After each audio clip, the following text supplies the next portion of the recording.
Yo, what's up, guys? This is KarlDaGreat of AmazingWizardStudios. Welcome to the Forzavista on the 1970 Datsun 510 and Forza Motorsport 6 on Xbox One.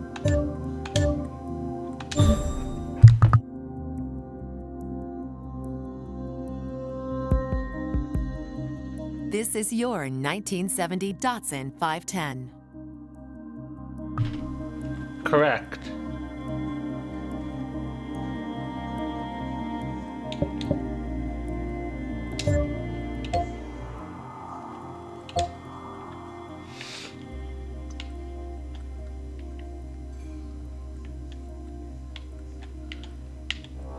Once again, you can only open the driver's and passenger's doors.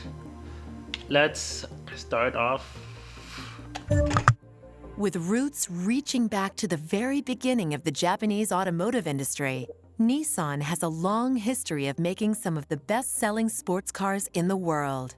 From the beginning, Nissan's cars were built to be good-looking and fun to drive. Sporty models like the 510 and 240Z were huge successes. The 240SX was especially appealing to motorsport fans who wanted to experience the joy of driving a front-engine, rear-wheel drive car, a layout that made it popular for drifting.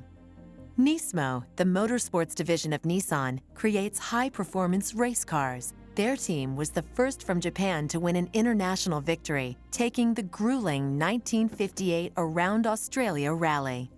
Where Nissan really shines, however, is in the Super GT series, formerly known as the All-Japan Touring Car Championship. Nissan has won 14 team titles and 16 drivers' championships, more than any other company. Yeah, that was pretty impressive, I'd say. Like, by the way, of course, Datsun was owned by Nissan.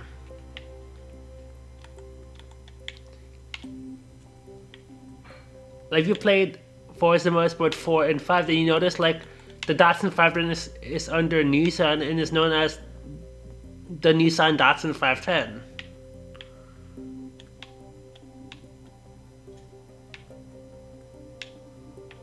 See the Datsun badging on the front fenders. Look at the lights. They turn on. Look at the back.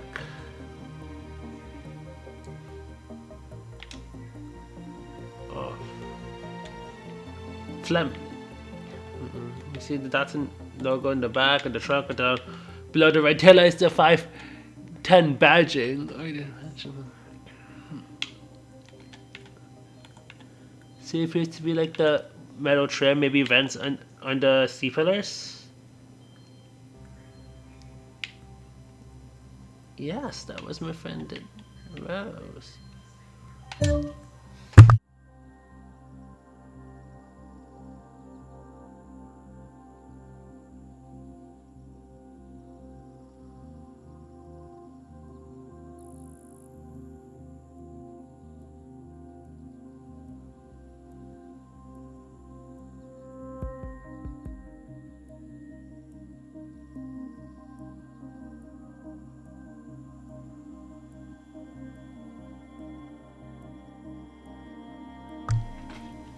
Let's enter the car as the front, as the passenger. I think it's gonna be 12-inch, 13-inch wheels.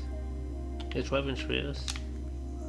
Like on the front, we see the Datsun logo on the dashboard.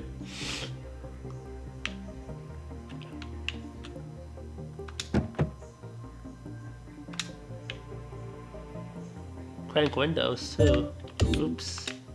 Let's look at the wheels.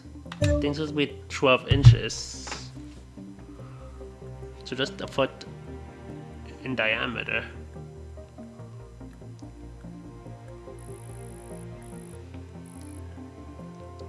Let's find out.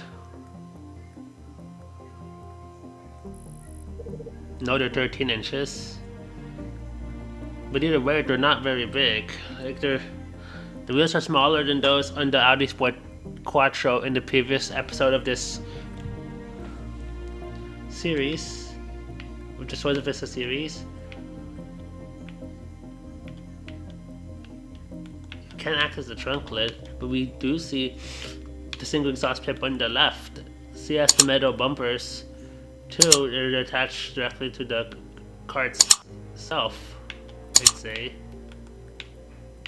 But let's look at the dimensions for sure. This is the Datsun 510 smaller than this Audi Sport Quattro.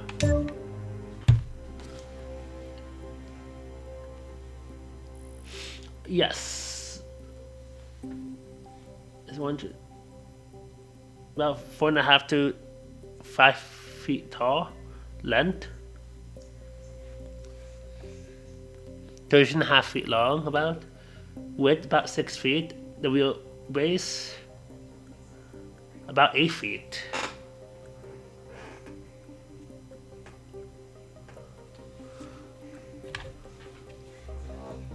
So it might be about the same, or maybe a bit bigger than the other Sport Quattro in terms, when we take these 4 dimensions and together into account.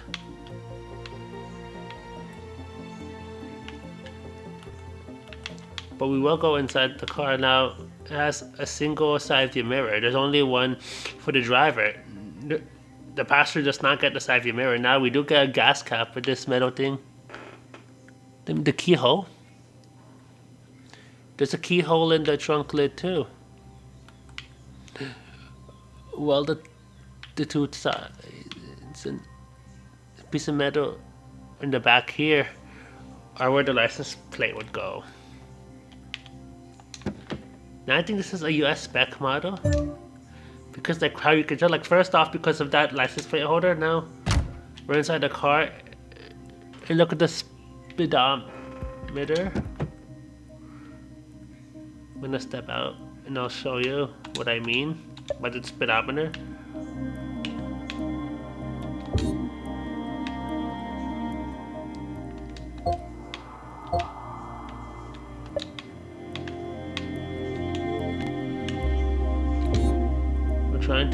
We can't access it without the door open. Let's look at the speedometer.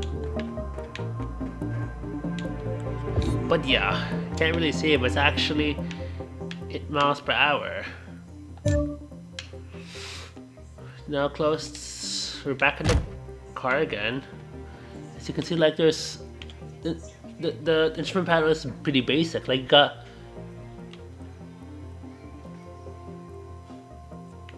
in the middle, you got the temperature and fuel gauges. On the left, you got a speedometer, but there's no factory tachometer.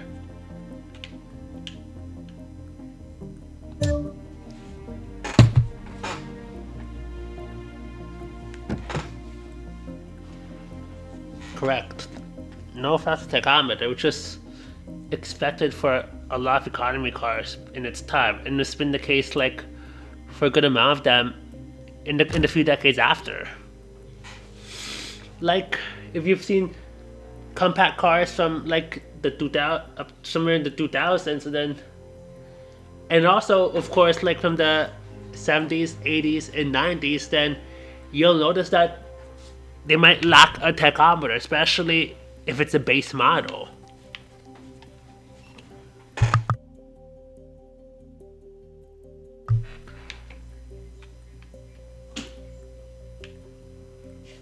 That's right.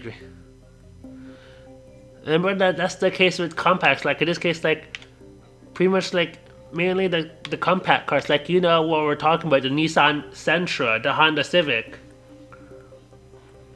the Toyota Corolla, even the Kia Sophia.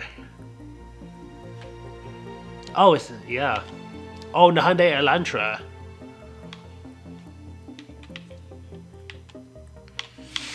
First, let's start up the engine.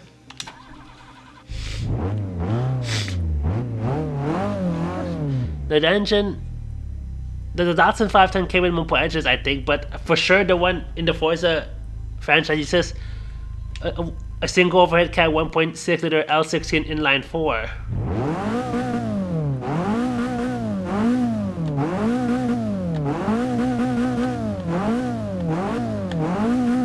Now, in this case, we don't know where the red line is because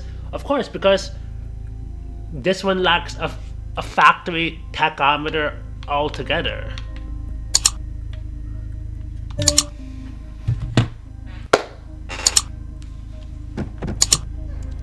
But yeah, let's just look in the transmission. You can see like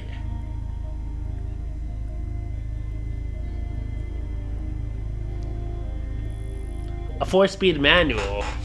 Now, for the gear shifter, like it's on a accordion style shift boot, and then the metal rod or stick, whatever it is, it goes up at first, but it angles slightly towards the back.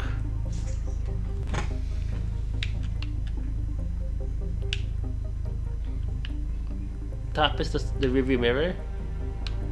You got the second, some seats in the back, but we can't access those in the game. Turn off the car again. Now we stepped out of the car. And see, like the tires are white wall. I see the sides of those tires are white.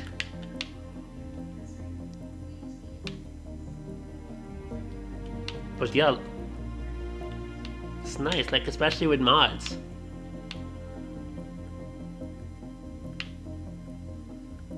Okay, we're going to wrap things up over here. You guys made it to the end of this video. Thank you for watching. This concludes the Forzavista on the 1970 Datsun 510 and Forza Motorsport 6 on the Xbox One. Don't forget to like this video, hit the subscribe button, and comment future content. Also, don't forget to follow AmazingWizardStudios social media. Make sure you hit the notification bell so you'll be notified when we post the videos or start streaming. This is KarlDaGreat of AmazingWizardStudios signing out. Peace!